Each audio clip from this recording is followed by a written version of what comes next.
चलिए आइए जरा सा हम लोग ओजोन परत के बारे में समझें और किस तरह से इसका क्षरण हो रहा है, पर्यावरण को इससे क्या फायदा नुकसान है और अभी वर्तमान स्थिति क्या है, उस पर जरा सा हम लोग चर्चा कर लें। वायुमंडल की परतों में पृथ्वी के चारों ओर जो है उसमें से एक पतली परत ओजोन की है। ओजोन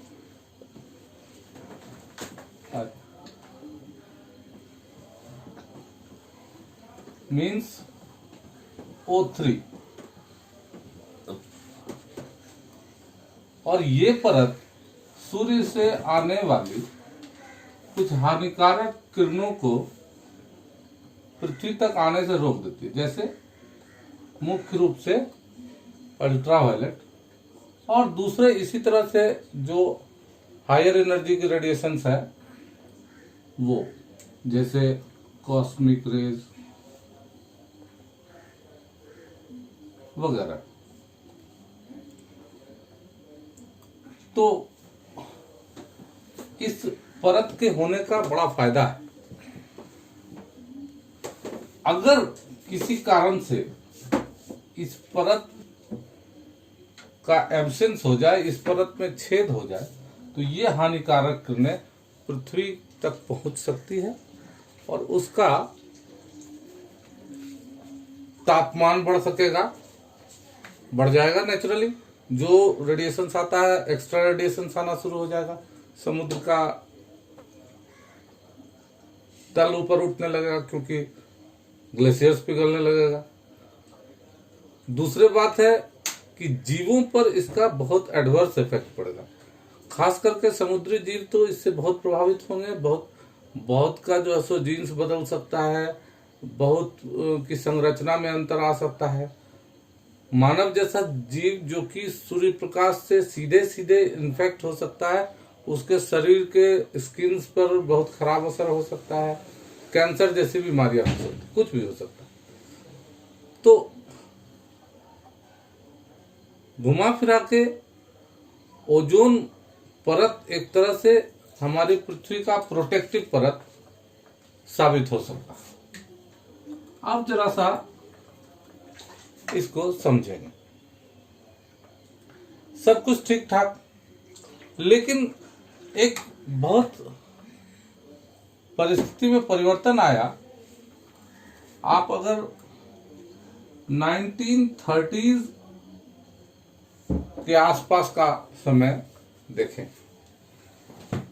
1930s में एक बहुत ही महत्वपूर्ण खोज हुई, वो था फ्रियॉन, जिसको हम लोग कहते हैं क्लोरोफ्लोरोकार्बन। क्या नाम देते हैं? क्लोरोफ्लोरोकार्बन। इसके आने से आर्थिक क्षेत्र में बहुत प्रगति हुई। क्या हुआ?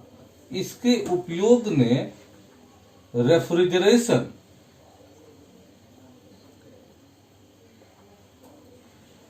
को बहुत सरल बना दिया।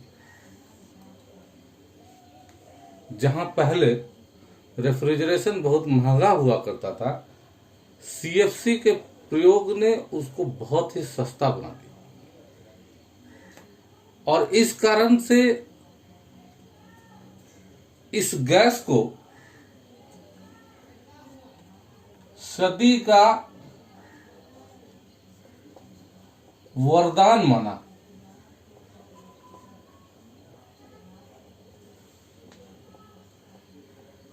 इस गैस को इस सदी का वरदान माना गया, इसलिए कि इसने बहुत सारे प्रॉब्लम्स को दूर कर दिया। बड़े रेफ्रिजरेशन क्षेत्र में क्रांतिकारी प्रगति आई। नतीजा क्या हुआ? इसका बहुत धड़ल्ले से इस्तेमाल हुआ, सीएफसी, उसी तरह से एचसीएफसी और इस जैसे अन्य गैसेस का। सब कुछ चलता रहा, प्रगति बहुत तेजी से हुई, इसका बहुत फायदा मिला, बहुत साइंटिफिक एक्सपेरिमेंट्स में इसका फायदा मिला, और आर्थिक क्षेत्र में खास करके चीजों को बचाने, प्रिजर्वेटिव्स में, ये सब में तो बहुत ही जबरदस्त इस्तेमाल। लेकिन इसका नेगेटिव इफेक्ट अब तक हम लोग को पता नहीं चला। हम लोग इसको 75-76 के आसपास इसका बहुत बुरा स्थिति देख पाए। वैसे इसको हम लोगों ने पहले से ही देखना शुरू किया तो देखा क्या गया कि दक्षिणी ध्रुव के आसपास के क्षेत्र में, दक्षिणी ध्रुव के आसपास के क्षेत्र में एकाएक रेडिएशन में वृद्धि हो गई 70s के आसपास। तो ये जानने का प्रयत्न किया गया कि आखिर वहां पर क्या है, क्यों ऐसा हो रहा है। तो इस स्टडी के दौरान पाया गया कि वहां जो ओजोन लेयर है उसके आसपास, उसके ठीक ऊपर, उसमें बहुत बड़ा छिद्र है, लगभग 84,000 किलोमीटर के आसपास।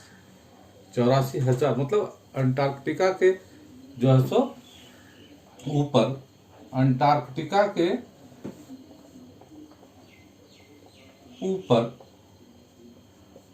ये क्षेत्र दिखा।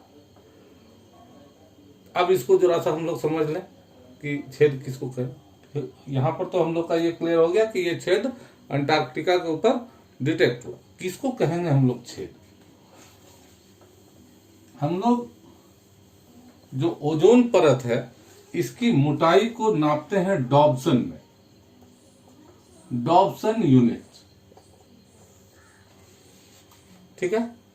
और लगभग 220 डॉब्सन तक अगर है हमारा तो ये हमको सेफ कह सकते हैं, ठीक है।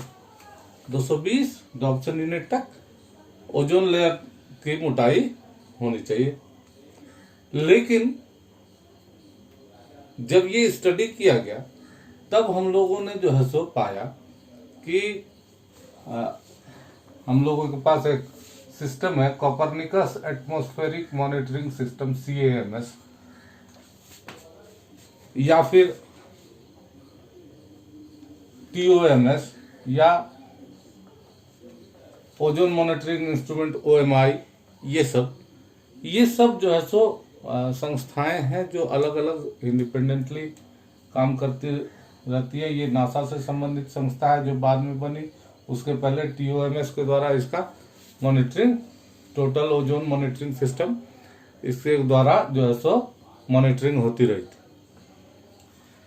TOMS ने अपने रिपोर्ट में देखा कि 79 के आसपास ओजोन लेयर में काफी गिरावट आई थी। ये 194 डॉब्सन यूनिट के बराबर था। करस्पॉन्डिंगली 82 में 173 हो गया, 83 में 154 हो गया, 84 में 124 हो गया, 1991 तक आते आते 100 डॉब्सन यूनिट हो चुका था। 30 सितंबर 1994 ये वो डेट था जबकि डॉब्सन यूनिट में सबसे कम डेप्थ रिकॉर्ड किया गया। मतलब ये वो समय था जब सबसे कम हो चुका था ओजोन लेयर का, सबसे ज्यादा क्षरण हो चुका था। मोटाई सबसे कम हो गई और क्षरण सबसे ज्यादा हो गई थी। इस घटने के दौरान 1987 में मॉन्ट्रियल प्रोटोकॉल में इस बात पर संज्ञान लिया गया और जो है सो इसको रिपेयर करने की बात हुई। तो इस स्टडी के दौरान जो चीज क्लियर हुआ, अभी हम लोग बात कर चुके हैं CFC, और ये CFC ये बताता है कि किस तरह से इसका क्षरण हुआ। जरा सा CFC के मैकेनिज्म को देखें। क्लोरोफ्लोरोकार्बन, कार्बन का 2 क्लोरीन और 2 फ्लोरीन, ये था हमारा CFC। कार्बन के 4 बॉन्ड में 2 क्लोरीन और 2 फ्लोरीन। तो इस तरह से ये हो गया हमारा CF2Cl2। इसी को हम लोग CFC कॉमनली कहते हैं, या ट्रेड नेम इसका फ्रीऑन। CFC के साथ क्या है कि अगर ये CFC अल्ट्रावायलेट के एक्सपोजर में जाता तो ये CFC टूटेगा, और ये टूट कर बनाएगा क्या, Cl। Cl क्या हो गया, नेसेंट क्लोरीन। नेसेंट किसको कहते हैं, नवजात। मतलब ये CFC से क्लोरीन अलग होगा और ये अपने एटॉमिक फॉर्म में रहेगा। ठीक है, ये अलग बात है कि बाद में ये दूसरे क्लोरीन से, दूसरे नेसेंट क्लोरीन से रिएक्शन करके क्लोरीन गैस में कन्वर्ट हो सकता है। लेकिन हमारे साथ क्या हो रहा था कि ये जो CFC हमारे द्वारा उत्सर्जित था वो धीरे धीरे ओजोन लेयर तक पहुंचा, और ओजोन लेयर खुद जो अल्ट्रावायलेट किरणों को रोकता है वहां पर तक तो अल्ट्रावायलेट किरणों का अप्रोच था ही। तो CFC जो है वो कन्वर्ट होना शुरू कर दिया नेसेंट क्लोरीन। अब ये ओजोन लेयर को किस तरह से प्रभावित करता है वो जरा सा हम लोग समझें। ओजोन है हमारा O3, और ये नेसेंट क्लोरीन से जुड़ा और जुड़कर बनाएगा ClO प्लस O2। ठीक है, तो ये ओजोन जो है ऑक्सीजन में कन्वर्ट हो गया।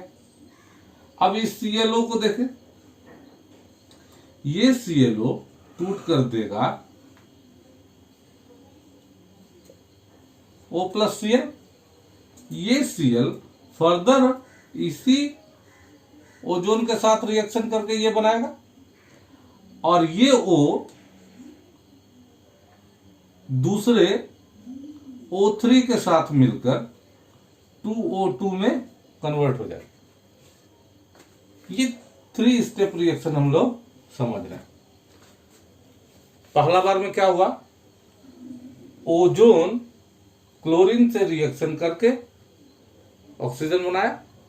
दूसरे स्टेप में क्या हुआ कि इसमें जो ClO बना था इस रिएक्शन में, वो ClO खुद टूटकर क्लोरीन ऑक्सीजन में कन्वर्ट हो गया, और इससे जो ऑक्सीजन निकला नेसेंट, एक O जो मॉलिक्यूलर फॉर्म एटॉमिक फॉर्म था, वो दूसरे ओजोन से रिएक्शन करके 2O2 मतलब 2 ऑक्सीजन में कन्वर्ट हो गया। इस तरह से क्लोरीन का एक जो है परमाणु कई ओजोन परमाणुओं को ऑक्सीजन में कन्वर्ट कर सकता है।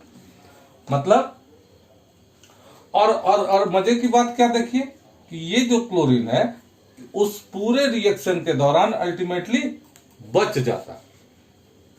तो एक तरह से ये जो है सो जो प्रोसेस है वो उसमें ओजोन को O2 में कन्वर्ट करने के लिए क्लोरीन ने कैटेलिटिक रूप में काम किया, कि उसने जो है सो रिएक्शन को प्रभावित कर दिया और फिर अपने ही वापस रूप में आ गया।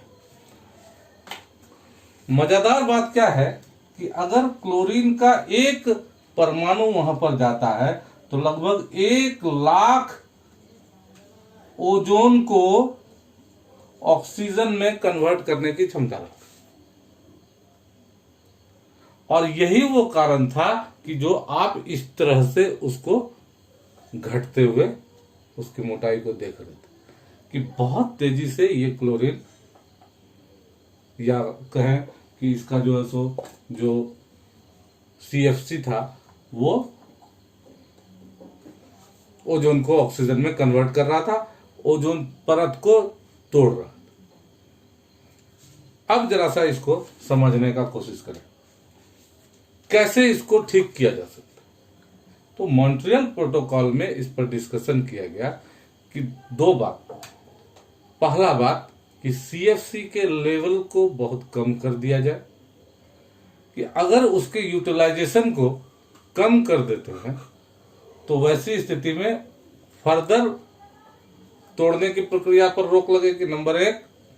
नंबर दो बात कि जो क्लोरीन वहां पर हमारा पहुंच चुका है, किसी न किसी तरीके से उसको वहां से रिमूव आउट कर दिया जाए। अगर उस परत से उसको हम लोग हटा दे सकते हैं, तब जो है सो ये प्रक्रिया और टूटने से बच जा सकती है। तो इस पर जो है सो काफी काम अभी भी जारी है। पहला समस्या जो सबसे विकट है, उसको रिमूव करने की समस्या तो बाद में आएगी कि जो हो चुका उसको कैसे हील किया जाए, एक तरह से कहा जाए कि रफू कैसे किया जाए फटे हुए को, उसके लिए क्लोरीन को वहां से निकाला जाए। तो इस पर तो जो है सो मॉन्ट्रियल प्रोटोकॉल के हिसाब से काम हो ही रहा है, लेकिन जो चीज नहीं रुक रहा था वो था कि सीएफसी का उत्सर्जन। अलग अलग जो मानक तय किए गए हैं जलवायु से संबंधित, मतलब मॉन्ट्रियल प्रोटोकॉल और बाद में भी बहुत सारा जो है सो प्रोटोकॉल्स इसमें आया, उसमें यह था कि सीएफसी का उत्सर्जन कम से कम किया जाए। लेकिन विकासशील देशों के साथ ये समस्या थी कि अगर वो इस बात को कम करने का प्रयास करते हैं तो फिर वैसी स्थिति में इनके विकास पर बहुत खराब प्रभाव पड़ता। इसलिए इस डिस्कशन में जिम्मेवारी जो है सो अधिक से अधिक, आप जानते हैं कि ग्रीन हाउस गैसों के भी उत्सर्जन का जो कर्टेल किया जाना था, या जो है सो सीएफसी के उत्सर्जन का जो कर्टेल किया जाना था, उसकी जिम्मेवारी विकसित देशों पर ज्यादा डाली गई बनिस्बत विकासशील देशों। तो ये सब जो है सो यहाँ पर चल रहा था। अब हम लोग इस प्रक्रिया में है कि ये जो है सो क्लोरीन को वहां से रिमूव किया जाए और सीएफसी का उत्सर्जन कम से कम किया जाए। सब प्रयास अपने अपने जगह पर रहा और ये चलता भी रहा, लेकिन सबसे मजेदार चेंज जो अभी आया है वो रिसेंट लॉकडाउन्स के वजह से। अलग अलग देशों ने कोरोना की वजह से जो लॉकडाउन किया है, उससे सबसे बड़ा फायदा जो जलवायु को हुआ है वो इस पर भी जो है सो इसके प्रभाव को हम लोग देख सकते हैं। यहाँ पर अभी रिसेंट जो गाड़ियों का, जो इंडस्ट्रीज का जो उत्सर्जन जो होता था, उसमें जो कमी आई है, उसके वजह से सीएफसी बहुत कम जो है सो पहुंचा है, जिसका नतीजा क्या हुआ है कि सीएएमएस ने कहा, रिपोर्ट किया है अभी कि आर्कटिक क्षेत्र में जो मतलब उत्तरी ध्रुव वाले पोर्शन में, नॉर्थ पोल वाले पोर्शन के ऊपर में जो ओजोन का जो परत में जो भी क्षेत्र बना था, वो लगभग हील हो चुका है, ठीक हो चुका है, वो लगभग ठीक हो चुका है। और वही स्थिति दक्षिणी अंटार्कटिक क्षेत्र में, साउथ पोल वाले में हम लोगों ने महसूस किया है कि वो टेंस टुवर्ड्स 220 टॉप्सन यूनिट हम लोग जा रहे हैं। अगर यही स्थिति बरकरार रहती है तो बहुत जल्दी हम लोग इस जो टारगेट को अचीव करने में सक्षम हो पाएंगे। ध्यान देने वाली बात है कि 2020 तक हम लोगों की स्थिति अभी जो है तो हम लोग बढ़ रहे हैं आगे, तो 2020 का जो लेवल है वो हमको कब अचीव होगा अगर इस रफ्तार से बढ़ते हैं। तो मॉन्ट्रियल प्रोटोकॉल कहता है कि लगभग 2075 तक हम लोग ऐसा करने में सक्षम हो सकेंगे। लेकिन अभी जो कोविड इफेक्ट है उसके हिसाब से हमको जो प्रोग्रेस है उसके हिसाब से लगता है कि ये टारगेट हमारा लगभग 50 साल कम में ही पूरा हो जाएगा। 2040 तक में हम लोग 30-35 साल पहले ही इस टारगेट को पूरा करने में समर्थ होंगे। ये बहुत महत्वपूर्ण असर पड़ा है इस लॉकडाउन का। उम्मीद है कि इस डिस्कशन के माध्यम से हम लोग ओजोन परत और उसके क्षरण से संबंधित प्रक्रिया और उसके मॉनिटरिंग के प्रोसेस को समझने में कामयाब हुए होंगे। धन्यवाद।